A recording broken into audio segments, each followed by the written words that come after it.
In this video, we're going to look at two hemp harvesting systems that are revolutionary in their scope. Both systems are based on linen harvesting, and their systems are adapted to hemp harvesting. And we'll explain this as this video continues. First, let's look at the Hyler series of machines. Now let's stop here quickly and see what we have. This is unlike your traditional hemp harvester, but in linen harvesting, your material is cut in meter lengths. In some cases, the machinery that is processing the material requires it to be 92 centimeters, but it's relatively low. It is laid down to ret on one side, then they take another machine that flips it, and so it rets on the other side. Now, the big difference between linen harvesting and hemp harvesting is in hemp harvesting you cut.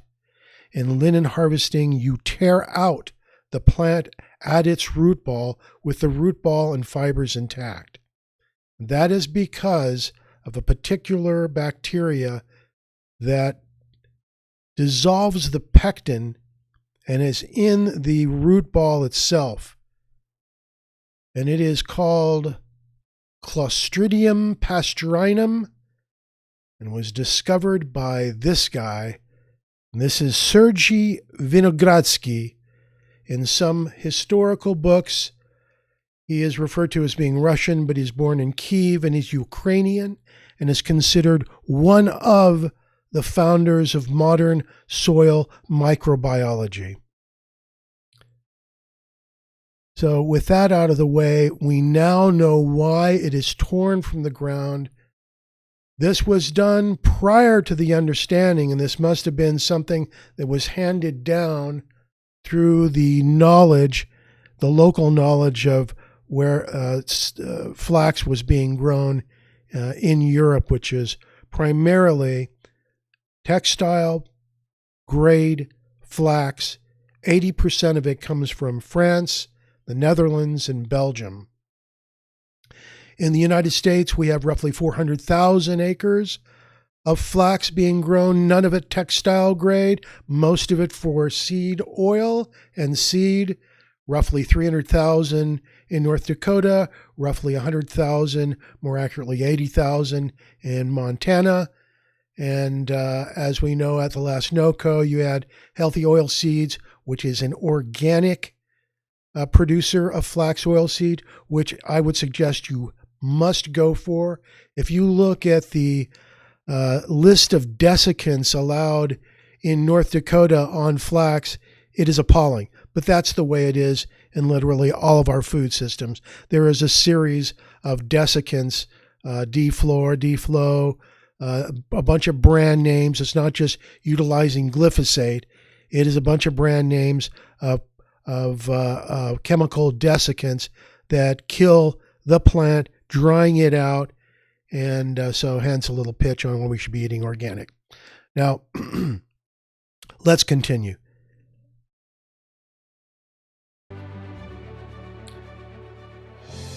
So you can see it's a clean cut and lay.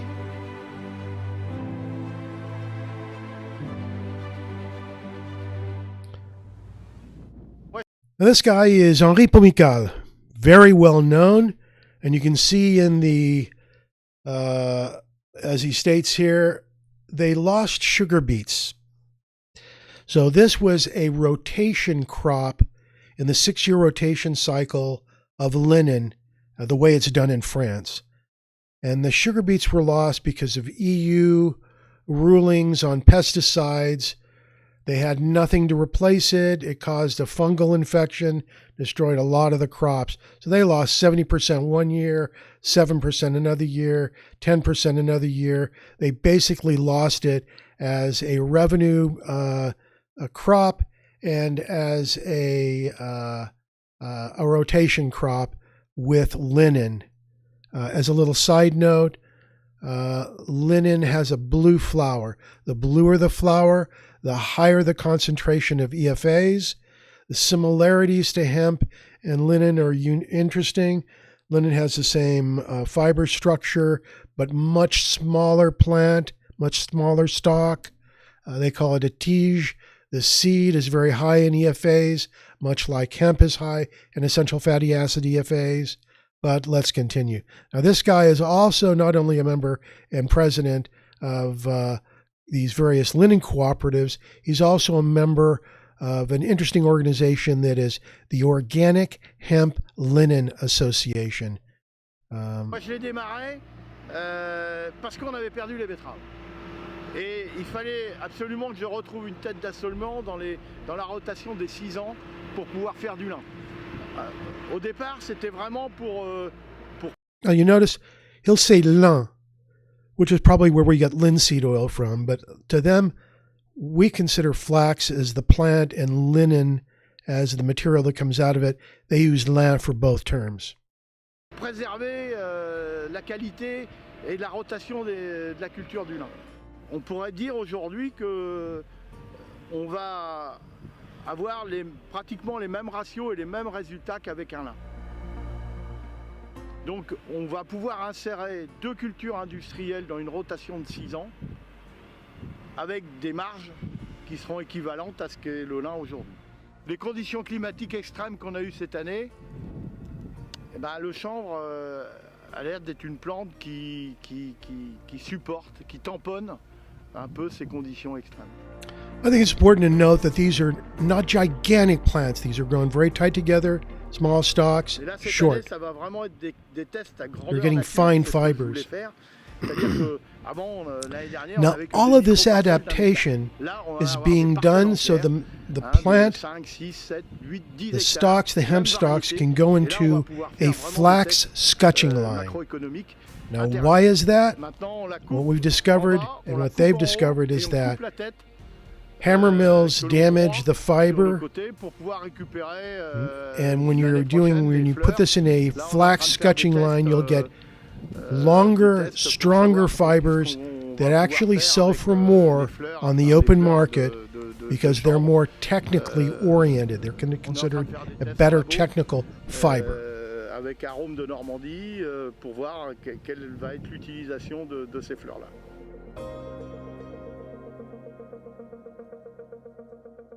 Alors l'évolution essentielle qui ont été apportées sur la machine, c'est qu'on a mis un lamier pour la coupe du bas. One thing to note is these guys have been at it for 6 years. I've got videos of their first attempts at coming up with a machine that did this. They have come a long way. C'est une machine qui n'a jamais existé, donc Now in this video we are going to look at various scutching lines because this is critically important to the advancement of the industry in the United States. Because we'll give the farmers another crop and another revenue stream.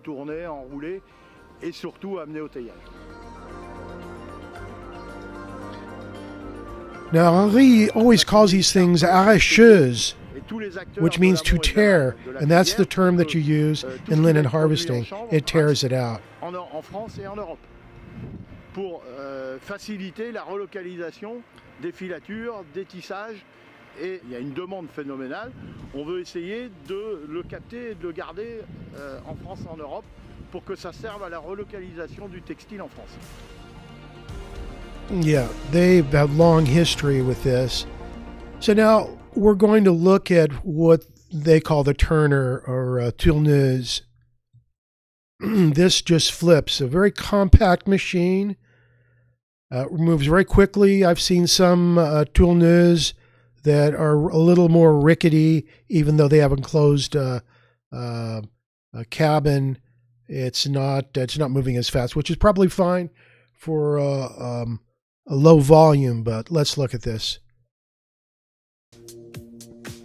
It's hard to see, but it's pulling it up, flipping it over, so it rests in the field again.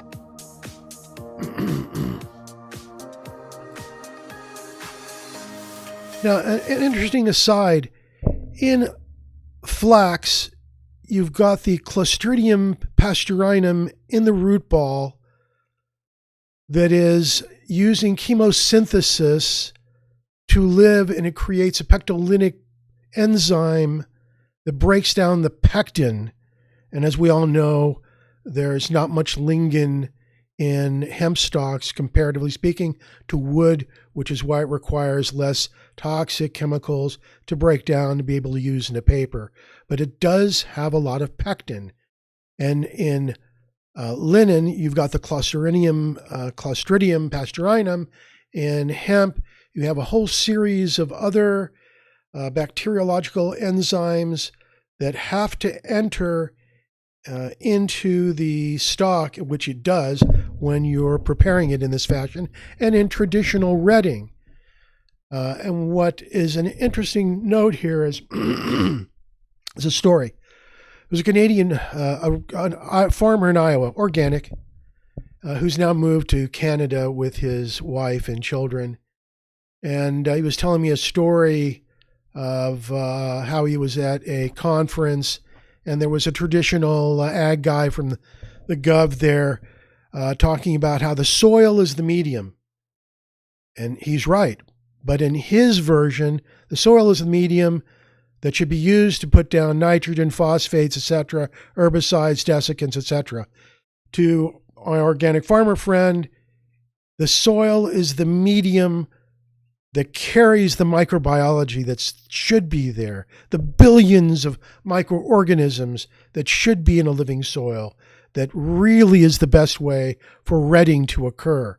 It is not simply drying a bloody stalk. So let's continue.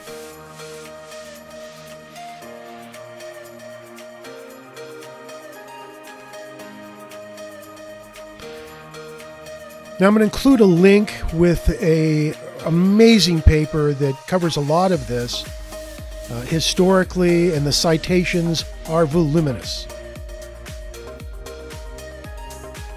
Put a quick stop, and it is this one, which is called Comparing Flax and Hemp Fibers Yield and Mechanical Properties After Scutching and Hackling Processing. Now, you would think that's all it's going to focus on, but there is so much in this research paper that one can take away from historical quotes, from some of it's in French, some of the citations are in French, and that you can use a translator on, but a bunch are in English, and it is fantastic. Now, the important thing about scutching, again, is the technical fibers that you can get, and they're worth more, and there's an entire fucking part here. Oh, forgive me there. We'll have to beep that out. Now, this is from the research article showing a rough diagram of scutching. This is just an aside and has nothing to do with the harvesting machines, but they're showing here a green ret on the left and a dry ret, properly dry ret and harvested on the right, which made better and stronger fibers. But that's just an aside to this wonderful paper that I'm going to include a link to. And let's go back over to our Heiler page.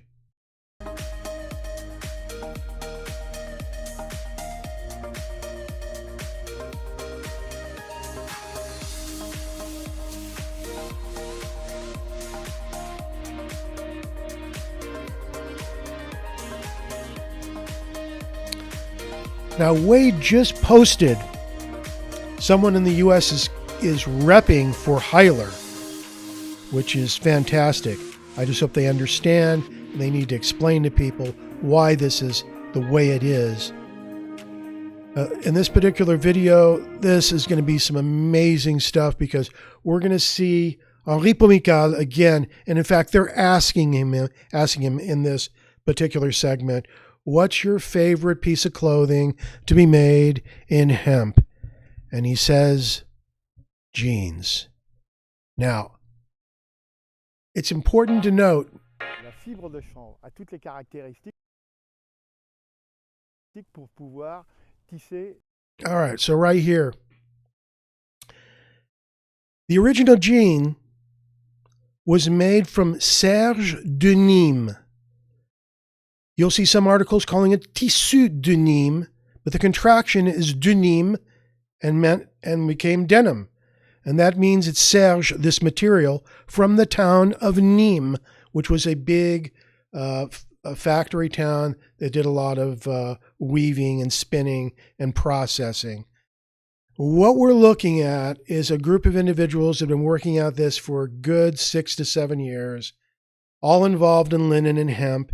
And this is a classic flax linen processing line. And you're looking at hemp going through this machine.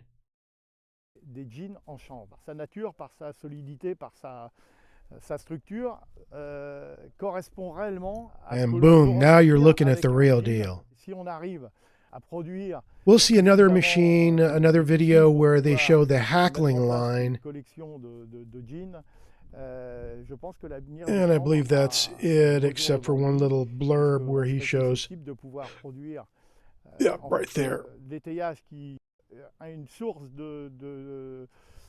d'approvisionnement pour l'étayage, c'est-à-dire que l'étayage qui taille aujourd'hui du lin est So this act's completely different than une certaine façon de garantir a hammer mill. plusieurs sources And that d'approvisionnement, research paper que ce soit talks about it and l'hiver, has le printemps et le printemps, a citation that explains even further. It's a research paper that goes over that. So let's jump from there. That was Henri Pomical and what all. This is the Heiler website. I will include a link to the Heiler website. Of course, they'll refer you to what is now the regional rep for them. Now, there are some interesting points here. This is a linen flower. The bluer it is, the higher the FAs. This I found very interesting. Miscanthus. Now, they're not talking about miscanthus used for construction. They're talking about a crop that can be used in bioenergy crops like sawgrass instead of a food crop like corn, which is being subsidized and used. But miscanthus is also being used by Laurent Goudet in his gunite adaptation of spray, and he's used miscanthus with clay and with traditional lime binders as well. A little side note. Boom. And you can see here it's a beautiful blue. And it exudes this wonderful little smelling flower. And this is some of their stuff. So that's Heiler. What we're going to look here, before we go look at Crete's Union machines, let's look at a scutching line. This is Terre de Lin's machine. And this is a traditional sketching setup with the latest system that is covered and vacuums out all dust.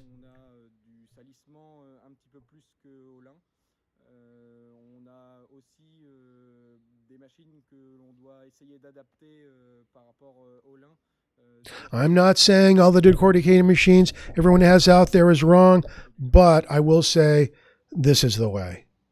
It is not the only way. This is a way for technical material. This is a way for fabrics. It produces a better material. The process is better.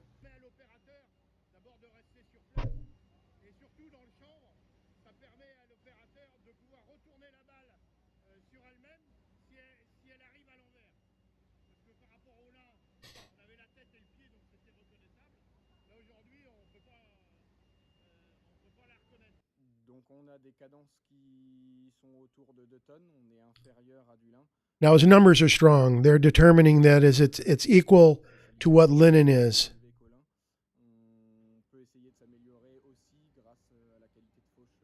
Now,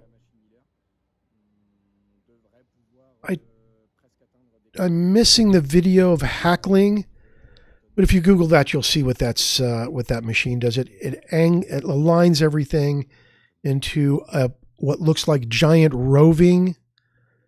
And let's see if scutching. Oh, in fact, we have it right here.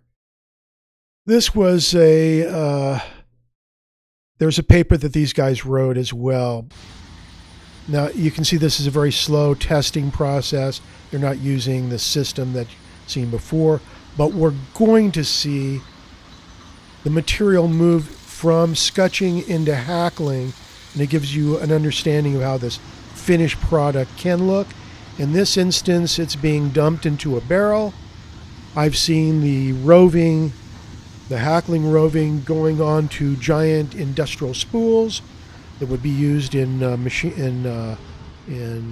weaving and spinning at factories.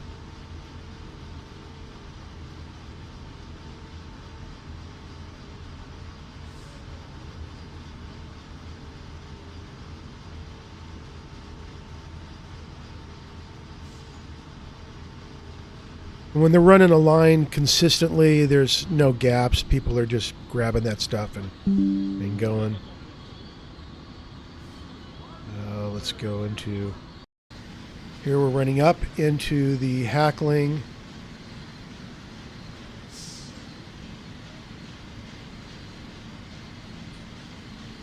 It doesn't exactly look like a carding, but something similar.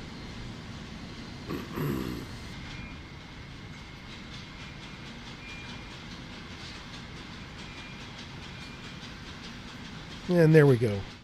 The roving going into the bucket. Okay. Now, this is some more of the machinery, but this is a brand new line that's completely enclosed. And there's some critical individuals.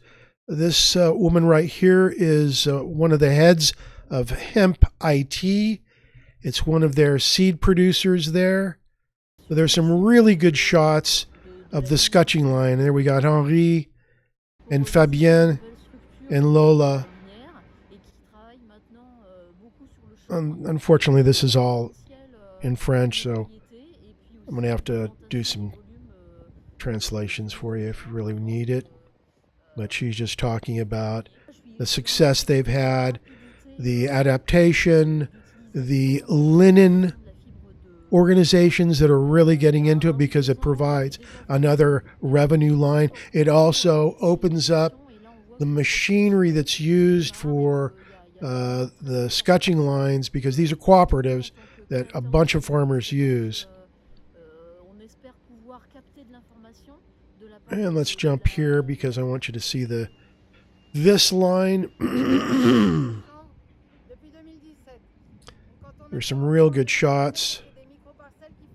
You'll see her in a lot of videos relative to the Organic Hemp Linen Association and hemp in general.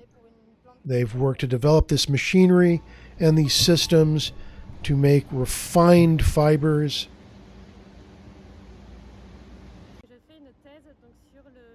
And Mademoiselle Lola, more sketching. But there's a great shot in here of the enclosed line. Boom, here we are. Jump ahead. So this was not always enclosed in some of the other lines of the machinery. Now this is all closed. So now that some of the groundwork's been done, we're going to look at Cretes and Union machines in conjunction with Le Chanvrier. The other machine, I believe, is probably in conjunction with Cavac. But Cretes is a company from the Netherlands, Union as well. Their focus has been on linen and hemp decortication and processing. But let's watch this video. And this is one of the only videos they have in English. Same thing with the first one I showed you from Heiler.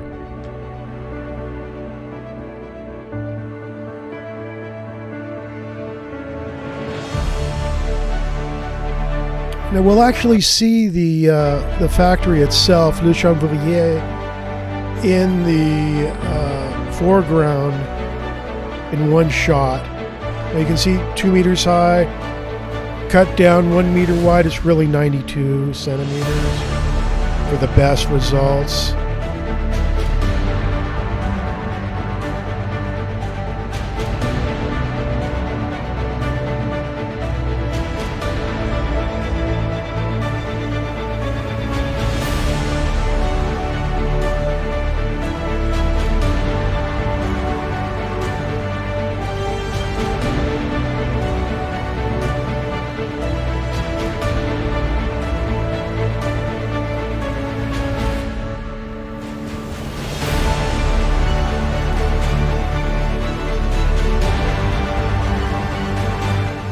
Now, adopting the cooperative style of harvesting and processing in Europe would be probably pretty advantageous in the United States. Then you share equipment and information and techniques. Most of the big processors and mid-processors, their farmers are 15 kilometers, 30 kilometers, 50 kilometers max. There's some of these larger ones, like Duchanvilliers, might be 100 kilometers, but that is about it. So this is Crete's webpage, and you can see they've got a hemp processing. Flax tow is a little bit different than the hackled material. And here is Union Machines. Now, they call this a grinder. That's because they did not translate it. When you click on the translation button up on the right-hand corner, it gives you Google Translate, and these are not grinders. They tear out. The French call it arracheuse.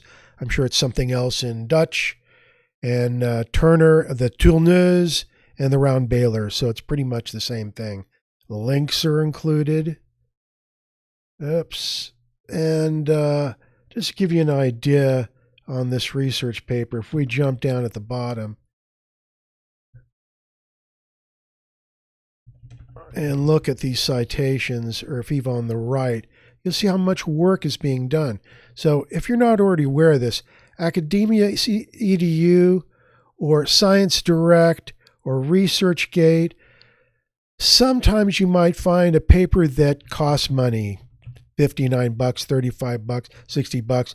I spent a lot of money before I discovered all you had to do was search for the title, and you might find it free, like here. And you can either download just the PDF or all of the citations. Now look at this right here. Key cultivation techniques for hemp in Europe and China. Thank you very much. Italians and Chinese. And some are in French, obviously. Tracking the dynamics. There was one paper that they're exploring different enzymes for pectinolytic enzymes, bacterial pectinolytic enzymes that could be sprayed for better retting, because it's not just drying. Right now, America, we're primarily using this for construction and some technicals, but we're missing out on the really fine technical fibers. So again, that's going to be there for you. We think we've gone it all. And there it is, my friends. Hyler or Cretes and Union Machines. Enjoy.